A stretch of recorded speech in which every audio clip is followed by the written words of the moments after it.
ovom snimku ćemo govoriti o Svetom apostolu i evanđelisti Jovanu, koji je napisao, znači, i evanđelje Svetog apostola i evanđeliste Jovana. Napisao je prvu, drugu i treću Jovanu poslanicu, po 1 i 5 glava, i napisao je Otkrivenje Jovanovo, što ukupno ima 1362 stiha.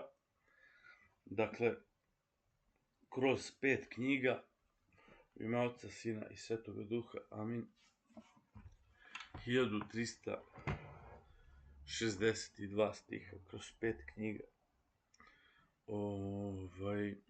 I to bi bilo to što se tiče Novog Zaveta i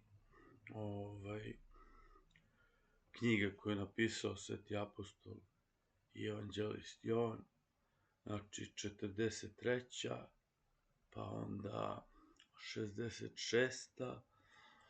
i ove poslanice, one bi bile 64., 63. i 62.